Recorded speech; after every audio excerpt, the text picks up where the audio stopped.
Hi hello friends, మన channel కొత్తగా చూసినట్లయితే సబ్స్క్రైబ్ చేసుకొని పక్కన ఉన్న బెల్ ఐకాన్ క్లిక్ చేసి ఆల్ పైన ట్యాప్ చేయండి. లైక్ చేయండి, షేర్ చేయండి, కామెంట్ చేయండి. వీడియో మొత్తం కంటిన్యూగా చూడండి. రేషన్ కార్డుదారులకు హెచ్చరిక, మీరు ఈకేవైసీ పూర్తి చేశారా?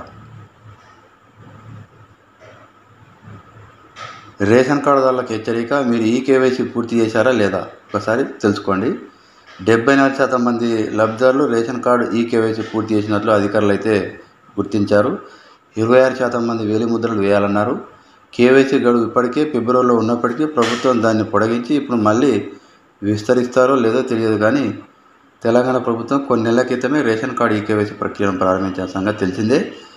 ఇప్పటికే చాలామంది రేషన్ దుకాణాలకు వెళ్ళి వేలిముద్రలు కూడా వేశారు. అయితే మొత్తం లబ్ధిదారులో 74% మంది మాత్రమే ఈకేవైసీ అనేది పూర్తి చేసినట్టు అధికారులు గుర్తించారు.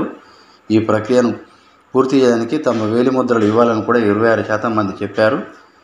వీరంతా వీలైనంత త్వరగా సమీపంలో రేషన్ షాప్కి వెళ్ళి ఈకేవైసీ పూర్తి చేసుకోవాలని అధికారులు అయితే తెలియవచ్చింది. బోగస్ రేషన్ కార్డుల సమస్య, నిజమైన లబ్ధిదారులు ఎంతమంది ఉన్నారో తెలుసుకోవడానికి తెలంగాణ ప్రభుత్వం కేంద్ర ఆదేశాల మేరకు రేషన్ కార్డుల ఈకేవైసీ ప్రారంభించింది. అయితే ఇప్పటికే పలుమార్లు గడువు పొడిగించారు. ఈసారి పొడిగిస్తారో లేదో తెలియదు కానీ కాబట్టి ఇతరులు ఈ ప్రక్రియను త్వరగా పూర్తి చేస్తే మంచిది. అలాగే ఇది పూర్తయిన తర్వాత కొత్త రేషన్ కార్డుల జారీ ప్రక్రియ ప్రారంభించాలని కూడా తెలంగాణ ప్రభుత్వం భావిస్తుంది.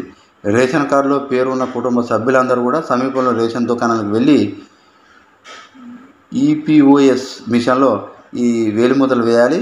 ఇది రేషన్ కార్డును ఆధార్ నెంబర్తో లింక్ చేస్తుంది కాబట్టి చిన్న రసీదు, ఈకేవైసీ పూర్తి అయిన తర్వాత చిన్న రసీదు కూడా పంపిస్తారు. ఈకేవైసీ పూర్తి చేసిన వారి పేర్లు ఈపీఓఎస్ మిషన్లో ఆకుపచ్చ రంగులో ప్రదర్శించబడతాయి.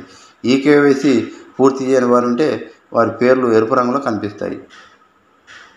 ఇలాంటి లేటెస్ట్ న్యూస్ మీకు రావాలంటే సబ్స్క్రైబ్ చేసుకొని పక్కన బెల్ ఐకాన్ క్లిక్ చేసి ఆల్ పైన ట్యాప్ చేయండి.